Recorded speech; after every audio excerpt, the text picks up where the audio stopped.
오늘 본문의 말씀으로 내가 여호와인 줄 알리라 라고 하는 제목으로 하나님 말씀 증거하도록 하겠습니다. 내가 여호와인 줄 알리라 라고 하는 선언은 유독 에스겔에서만 도드라지는 언어입니다. 에스겔에서 구약에 보면 내가 여호와인 줄을 알리라 라고 하는 이 선언이 약 72회에 걸쳐서 이 문장이 발견되는데, 그 중에서도 에스겔에서만 약 65회가 사용되어지고 있습니다. 65회가 상당히 많은, 거의 대다수죠. 상당히 많은 비중을 에스겔의 예언의 말씀 속에서 발견할 수 있다는 것입니다. 내가 여호와인 줄을 알리라. 이것이 의미하는 것은 그 당시의 시대적인 상황 속에서 하나님의 하나님 되심, 내가 여호와인 줄, 하나님의 되심, 그것을 예언자의 선포를 통해서 하나님이 외치기를 원하셨다는 것입니다. 그런데 거꾸로 반증은 무엇이냐면, 그 시대의 사람들의 마음에 하나님을 유일하신 여호와로 인식하는 고백이 현저하게 낮았다는 것을 반증하는 것일 수도 있다. 저는 그렇게 생각이 되더라고요. 그래서 그들이 심판받을 이유가 너무나 충분해질 수 있다는 거죠. 왜냐하면 하나님 되심을 그들이 인정하지 않았다는 것입니다. 하나님을 인정하지 않았다라는 거죠. 여호와를 인정하지 않았다.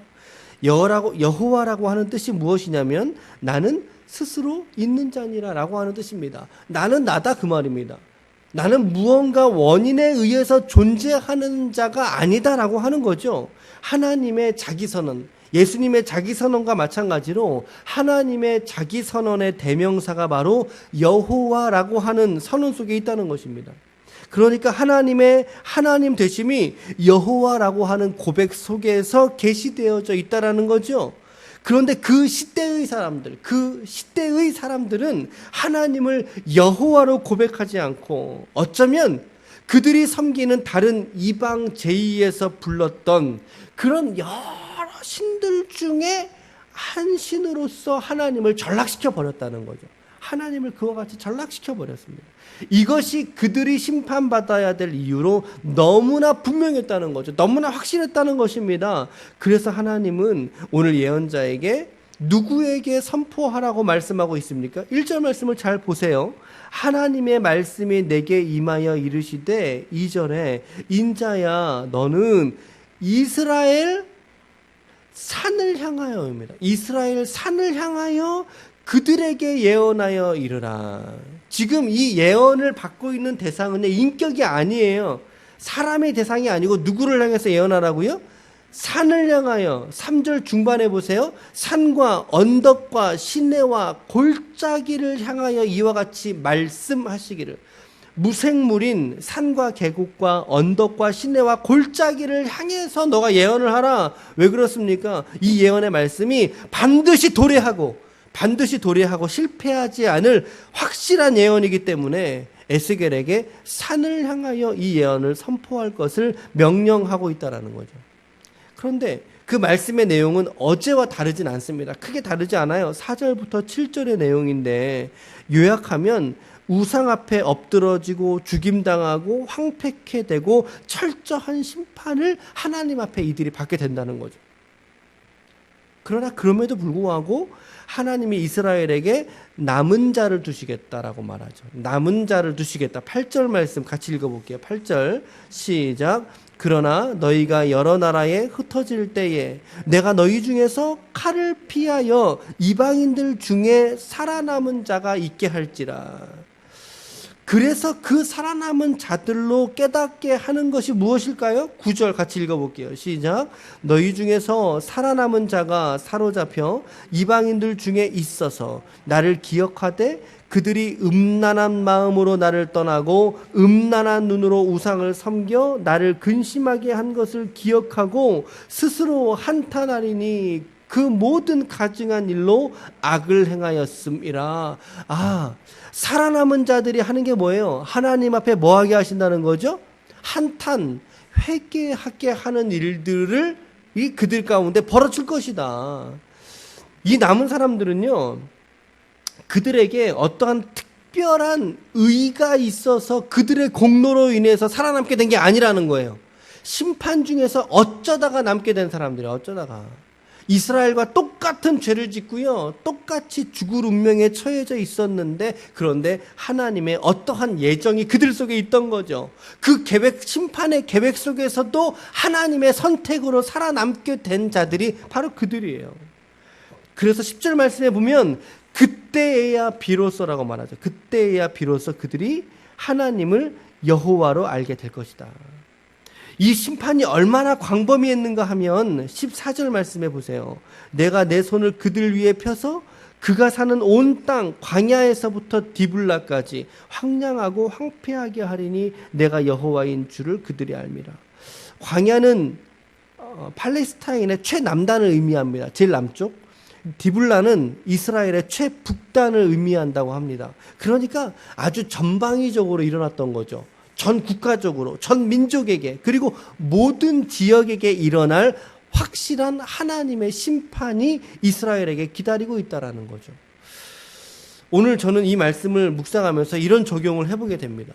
첫 번째는요, 우리 모두가 하나님의 여호와 되심을 분명히 깨닫고 살아가야 된다는 것입니다. 예, 하나님의 여호와 되심을 우리가 분명히 깨닫고 살아가야 된다. 지금 하나님이 내가 여호와인 줄을 알리라, 내가 알게 하리라 라고 하는 단어가 이 6장 한 장 속에 몇 번 반복되고 있어요? 무려 4번이나 이 말씀이 반복되고 있어요. 여러분, 반복되고 있다는 말은 뭐예요? 그 말이 중요하다는 것입니다. 중요하다는 거예요. 아주 특별히 하나님께서 당신의 위엄을 이스라엘에게 강조하고 싶으셨던 거죠. 어떻게 해요? 내가 여호와인 줄 알리라. 오늘 여러분과 제가 오직 하나님만이 이 땅 가운데 유일하신 여호와인 줄 선포하고 믿으시길 축복합니다. 한번 따라합시다. 하나님, 저는 하나님이 유일한 여호와 하나님 되심을 믿나이다. 동의하십니까? 이게 가장 중요한 고백이더라는 거죠. 그들은 심판 중에 있었어요. 이제 극심한 멸망과 심판이 그들의 눈앞에 있음에도 불구하고 하나님의 본 마음은 그들이 내가 여호와인 것을 알기를 원한다 라고 한다는 거죠. 마찬가지로요, 오늘 저와 여러분들에게도 하나님께서 찾으시는 한 가지의 신앙 고백이 무엇이냐, 그것이 바로 이것입니다. 예, 하나님만이 저의 유일한 여호와 하나님이십니다 라고 하는 고백 말이죠. 오늘 여러분들이 환난 가운데 있든, 우리가 눈물이나 좌절이나 아픔이나 고난 가운데 우리가 처해 있든지 상관없이 하나님은 당신의 하나님 되심을, 당신의 여호와 되심을 그의 백성들에게 분명히 받기를 원하신다라는 것입니다.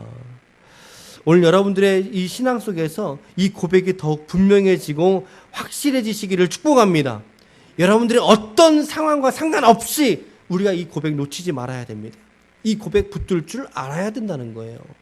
그렇게 하나님께 나아갈 때 하나님께서 우리의 삶을 인도하시고 섭리하여 주실 줄로 믿습니다. 두 번째 적용은요, 나의 구원에 있어서 나의 공로가 전혀 없다는 것, 그것이 우리의 감사의 근거가 되어야 된다는 거죠. 오늘 8절을 보시면 칼을 피하여 이방인들 중에서 살아남은 자가 있게 할 것이라고 말하고 있습니다. 살아남은 자, 곧 그 심판에서 구원을 받고 저주와 멸망에서 생명을 부지한 자들을 하나님께서 남기시겠다는 건데, 그런데 앞서 말씀드렸듯이 그들이 살아남은 것은 그들의 어떤 공로 때문이 아니었다는 거예요. 얘네들은 뭔가 특별히 하나님 앞에 잘 보여서 이렇게 살아남은 거 아닌가? 아니라고요. 그렇지 않다고요. 어떤 공로나 의가 있기 때문에 그들을 살려두신 게 아니라는 거예요. 무엇입니까? 그들이 살아남은 것은 하나님의 전적인 주권의 결과였다는 사실이죠. 하나님의 전적인 주권의 결과였다. 우리도 똑같지 않습니까? 마찬가지예요. 우리가 받은 구원은 사실 나와는 상관없는 것이었습니다. 그렇죠? 우리도 정죄받은 이들과 마찬가지의 삶 아니었겠어요? 하나님의 구원을 받지 못했다면, 하나님이 그냥 두셨다면 너무나 자연스럽게 저주와 기근, 사망을 우리가 살았을 텐데, 그게 우리의 모습이었을 텐데, 그런데 하나님께서 특별히 선택하신 자들을 그 심판 속에서도 남겨두시잖아요. 그렇죠? 남겨두시잖아요. 그래서 그들로 회개하게 하셔서 결국에는 그들의 입술을 통해서 그때에야 비로소라고 말하죠. 그때에야 비로소 너희가 나를 여호와인 줄 알리라 하신 말씀을 그 남은 자들을 통해서 하나님이 이루시지 않습니까? 너무나 똑같이 우리도 동일하게 어쩌면 이 성경에서 말하는 것보다 사실은 우리는 더 극심한 저주의 사람들이 바로 우리들이었을 것입니다. 그런데 하나님께서 그런 우리의 의지와 상관없이 우리를 선택하셨고 우리를 구원해 내셨다 이 말이에요. 우리의 의와 상관없이 말이죠. 이것이 얼마나 큰 감사여야 될까 한번 여러분 생각해 보십시오. 저는 이 본문을 이렇게 이제 접근해 가면서 묵상했을 때, 야, 정말 나도 이 멸망받을 백성 중에 한 명과 너무나 방불했는데 주님이 이렇게 살아남게 하셨구나라는 거죠. 정말 희한한 감사가 넘치더라는 것입니다. 하나님이 나를 선택하셨고 살려내셨구나. 그냥 두셨으면 어땠을까? 아찔하지 않습니까? 하나님이 아니면 어쩔 뻔했냐고요, 우리가. 이 심판의 이 대상의 이들과 우리가 전혀 다르지 않았는데 말이죠. 아찔하지 않습니까? 우리에게 이 본문이 심판의 본문에만 그치지 않고 하나님의 구원하심을 다시 한번 저와 여러분들 속에 확증시켜 주시는 그러한 위로의 말씀 되시기를 축복합니다. 간절히 축복합니다. 우리는 두 가지의 적용을 오늘 저는 해보았습니다. 첫 번째, 하나님만이 유일하신 여호와 되시는 것을 우리가 더욱 우리의 삶에서 선명하게 고백하고 선포하는 신앙이 되자. 하나님이 여호와인 줄을 알리라. 오늘 여러분들의 삶을 통해서 여러분들의 이웃들이 하나님이 여호와이신 줄을 고백할 수 있는 삶이 되시길 축복합니다. 예. 그리고 두 번째가 나의 구원받음에 있어서 나의 공로가 전혀 없다는 것을 우리가 하나님 앞에 감사할 수 있는 신앙이 신자가 되자는 것이었습니다. 아무쪼록 오늘도 이 말씀으로 오늘 하루의 삶을 믿음으로 잘 살아내시기를 축복합니다.